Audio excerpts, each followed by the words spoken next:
Assalamualaikum warahmatullahi wabarakatuh. Selamat datang di channel Tausiah Ustadz, tempat kita berbagi inspirasi dan ilmu seputar Islam. Semoga video ini membawa manfaat dan menjadi jalan kebaikan untuk kita semua. Bismillah. Yuk, kita mulai. Sesibuk-sibuknya, itu masih berpikir investasi. Saya boleh sibuk, nggak dapat semua hadis Nabi, tapi anak saya mesti mendapatkan yang luput dari saya. Saya boleh nggak mendapatkan semua Quran, tapi anak saya mesti ada yang jadi ahli Quran. Cara berpikirnya siapa yang akan menjadi kebanggaan di akhirat nanti? Di dunia itu semu dunia itu. Jadi sementara aja, nggak pasti sifatnya. Perbedaan status sosial itu hanya istilah-istilah yang disematkan manusia saja. Ini kaya, ini miskin, ya kan? Yang ini punya jabatan, yang ini biasa-biasa. Itu istilah manusia. Toh pada akhirnya semua kembali ke tempat yang serupa. Dan menariknya begini, yang kaya, yang punya jabatan, tetap di akhir hidupnya pengen punya gelar yang sama dengan yang miskin. Atau dengan yang disebut miskin. Maaf kalau ada orang disebut miskin meninggal, di papan nisannya ditulis apa? Di papan nisannya ditulis apa? Almarhum. Yang kaya juga kan pengen sama disebut almarhum. Iya kan? Tuh. Jadi nggak ada bedanya setelah berpulang itu. Perbedaan tuh hanya di amal saja. Itu poinnya. Maka kalau ada yang mengharapkan orang tua, cita-cita membanggakan anak di dunia, boleh-boleh saja. Tapi patut diingat, itu sementara. Anda silahkan sekarang sekolahkan setinggi-tingginya. S1, S2, S3, S4, kerupuk 3, silahkan. Mau dalam negeri, luar negeri, mau di Nagreg, mau di California, mau di Chicago, di Chicago, di Singapura, silahkan. Itu pilihan. Tapi saya cuma mau katakan begini, itu sementara. Dan persaingannya tidak istimewa. Karena janganpun Anda yang beriman, yang belum beriman pun bisa melakukan itu. Apa yang dikira yang hebat matematika itu anak Anda saja. Anak orang lain pun bisa. Halo? Apa Anda kira yang jago fisika itu anak Anda saja yang beriman? Yang belum beriman pun bisa. Ya. Jadi perlombaannya itu rata semua. Dan gak ada yang istimewa. Kadang-kadang bingung ya. Kenapa sih yang di dunia itu terlalu diistimewakan gitu?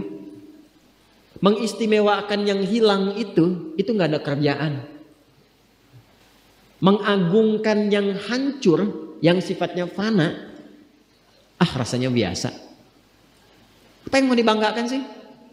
Dan yang paling menarik tuh begini, ketika meninggal gelarnya pengen sama dengan yang dianggap ringan atau rendah status sosialnya itu. Tadi kalau orang miskin meninggal gelarnya apa? Ternyata yang kaya pun pengen sama almarhum juga. Kalau rakyat yang meninggal di papan nisannya ditulis apa? Almarhum. Ternyata pejabat juga pengen begitu, sama juga.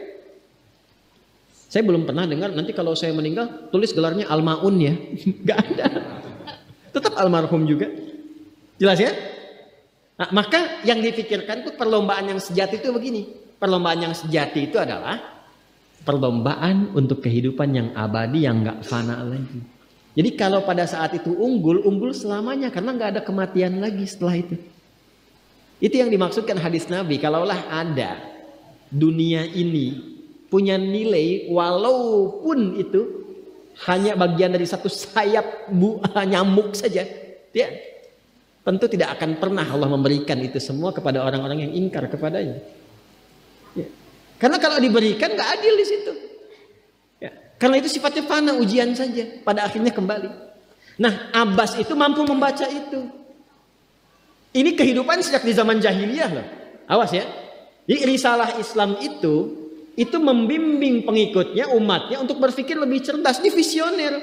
Makanya jadi muslim itu mesti cerdas. Beriman itu membuat Anda lebih pintar. Saya tanya begini ya, maaf ya. Sekali lagi mohon maafkan saya kalau perumpamaan ini kurang menyenangkan. Kalau ada yang abadi dengan yang sementara, Anda pilih yang mana? Masa? Sholat itu untuk yang abadi atau yang sementara? Abadi. Baik. Mobil itu untuk yang abadi atau yang sementara? Pilih yang abadi apa sementara?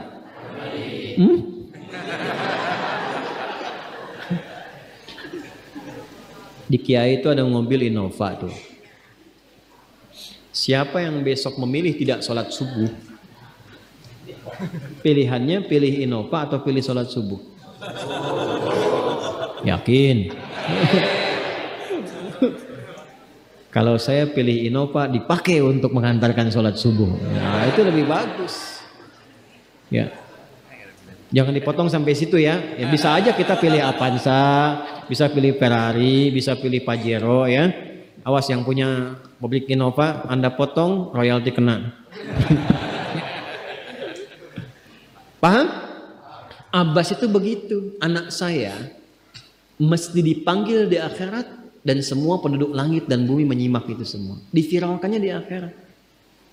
Viral dunia itu sementara. Internetnya diputus gak viral lagi. Kadang-kadang yang viral kemarin kan sekarang gak ada lagi. Ya kan? Yang viral tahun lalu sekarang sudah gak ada. Ya kan? Jadi belum selesai kehidupan sudah hilang juga viralnya. Akhirat itu selamanya. Dan biasanya begini, kalau orang-orang yang diviralkan oleh Allah atas kehendak Allah itu abadi melintasi setiap masa. Jadi ada yang viral karena berita, ada yang viral karena doa dan kehendak Allah Subhanahu wa taala. Itu yang diviralkan langsung atas kehendak Allah itu melampaui zamannya. Makanya kisah ini pun bertahan sampai sekarang. Nah, Abbas itu berpikir, saya boleh sekarang jadi pebisnis pedagang, tapi anak saya mesti menguasai apapun yang pernah diajarkan oleh Nabi.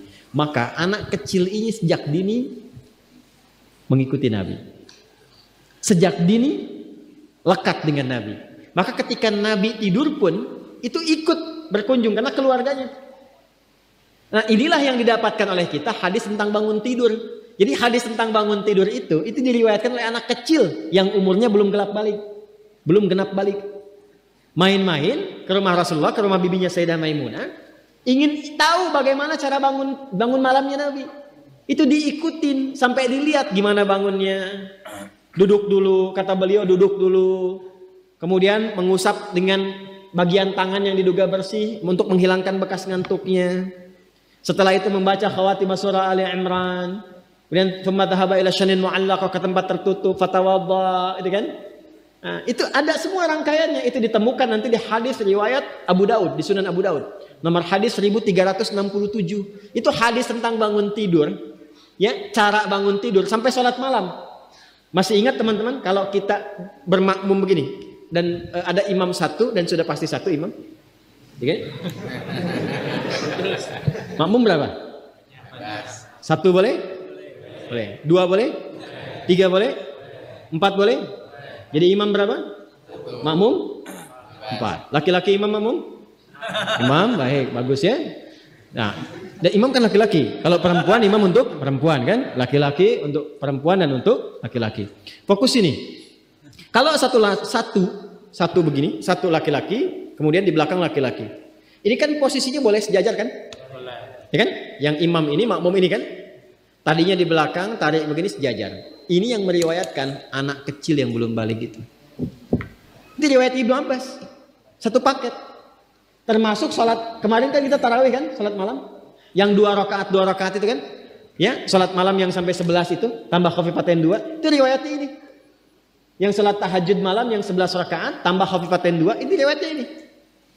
Tutup dengan witir 1 rakaat. Itu anak kecil yang meriwayatkan. Dan tahukah Anda?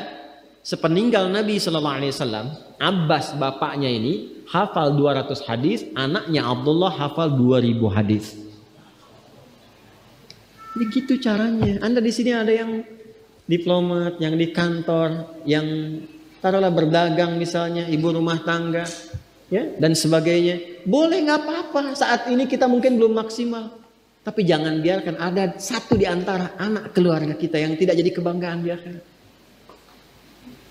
Tolong ya, tolong pulang dari sini dilihat.